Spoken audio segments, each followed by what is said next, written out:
Eh bien salut à toutes et à tous, nous nous retrouvons aujourd'hui pour le JT du web du 22 août 2012 avec de nombreuses informations bien sûr liées à l'informatique et au monde geek.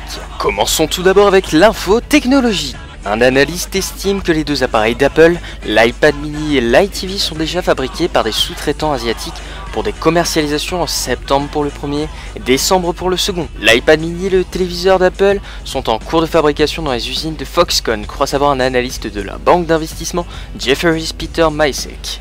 Dans une note envoyée la semaine dernière, Monsieur Maisek affirme que la mise en production de l'iPad mini a entraîné une hausse inhabituelle de 5% du chiffre d'affaires de Foxconn, le principal partenaire d'Apple pour la fabrication de ses terminaux mobiles.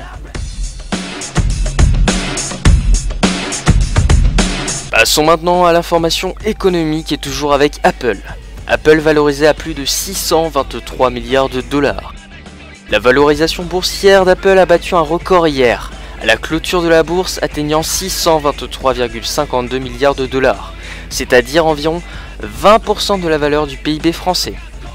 L'action du fabricant californien de l'iPhone et du Mac est cotée à 665,15 dollars, une somme avec laquelle on peut acheter 21 actions Microsoft.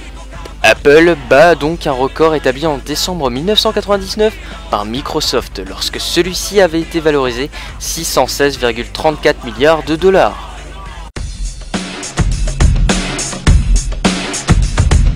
C'est maintenant au tour du jeu vidéo bien sûr. Le célèbre site jeuxvideo.com nous a délivré le 20 août les meilleurs jeux de la Gamescom.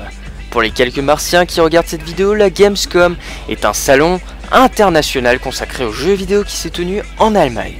Sur PS3, Xbox 360 et PC, le grand vainqueur est donc Dishonored.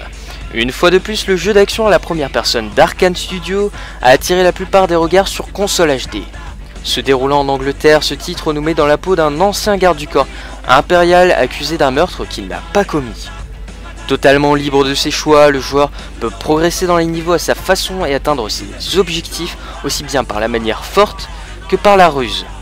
Et il est capable de manier de nombreuses armes pour se défendre, mais aussi d'utiliser des pouvoirs surnaturels lui permettant entre autres d'arrêter le temps, de contrôler des animaux ou de retourner n'importe quel projectile vers son expéditeur. Avec son scénario unique, un esthétique travaillé et une jouabilité irréprochable, nul doute que ce titre actuellement daté au 12 octobre prochain connaîtra un franc succès.